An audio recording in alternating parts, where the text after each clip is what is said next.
দুর্ঘটনা চলছে। এবং সেই অঘটন দুর্ঘটনাটা কি? যারা যুব সমাজ রয়েছে তারা মাদকের সাথে জড়িত, কোনো না কোনো ভাবেই তারা জুয়ার সাথে জড়িত, কোনো না কোনো ভাবেই তারা ধর্ষণের সাথে জড়িত। কি নিকৃষ্ট চিন্তা ভাবনা থাকলে, কি নিকৃষ্ট চিন্তা ভাবনা থাকলে একটি 6 বছরের শিশুর মতো মানুষকে নির্মমভাবে হত্যা করা হয় ধর্ষণের পর। প্রিয় বন্ধুগণ, আপনাদেরকে আমি আবার রিপিট করছি, কত নিকৃষ্ট হলে একটি 6 বছরের শিশুকে ধর্ষণপূর্বক হত্যা করা হয়।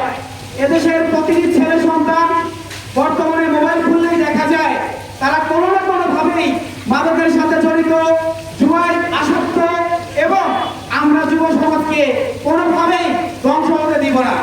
শুধু তাই নয় বন্ধুগণ, আমরা প্রতিনিয়তই দেখছি খুন, গুম এর মতো ঘটনা। আমরা এর পুনরাবৃত্তি চাচ্ছি না। রামিসা আমার মেয়ে, রামিসা আমার বোন, রামিসা আমার মা। আজকে যদি রামিসারা হেরে যায়, হেরে যাবে প্রতিটি সন্তান। রামিসারা হেরে গেলে হেরে যাবে প্রতিটি ভাই। আমরা চাই না কোন বোনকে এভাবে নিকৃষ্ট ভাবে হত্যা করতে দিতে। আমরা চাই না বাংলাদেশে আর কোনো ধর্ষণ হোক, আর কোনো ধর্ষণ পূর্বক খুন হোক। দেখেন বন্ধুগণ, আগামীকালকে রায় হবে। আমরা শুধু রায় চাই না, আমরা চাই ফাঁসি কার্যকর। সময়ের মধ্যে এই রামিসা হত্যাকারীর ফাঁসি দিতে হবে। শুধু রায় নয়, প্রকাশ্যে ফাঁসি দিতে হবে, যাতে অন্য ধর্ষকরা, যারা ধর্ষণের শিকার, তারা যাতে বিচার পায়, ন্যায় বিচার পায়। যারা ধর্ষণ করতে আগ্রহী তারা যাতে জিন্দেগিতে আর কোনো নারীর দিকে, আর কোনো বোনের দিকে চোখ তুলে না তাকায়। বন্ধুগণ, আজকে যদি তাদেরকে এভাবে ছেড়ে দেওয়া হয়, আগামীতে আবার আরেকটা রামিসা ধর্ষণ হবে, আগামীতে আরেকটা বোন ধর্ষিত হবে। আপনারা কি সেটা চান? আমরা চাই এই রামিসার হত্যাকারীর সর্বোচ্চ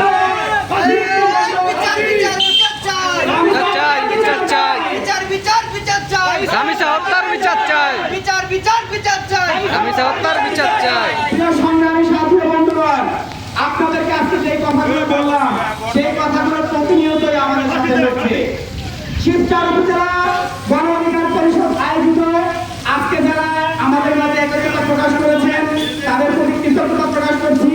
যারা এখানে এসেছেন দূর দূরান্ত থেকে, যারা বৃষ্টির মধ্যে ভিজে পড়ে একজন মনের হত্যার বিচারের দাবিতে আপনারা যারা এখানে এসেছেন গণ অধিকার পরিষদের সাথে একাত্মতা প্রকাশ করেছেন, তাদের প্রতি আন্তরিক কৃতজ্ঞতা প্রকাশ করছি।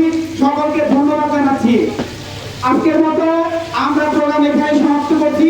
ভালো থাকবেন, দোয়া করবেন। আসসালামু আলাইকুম।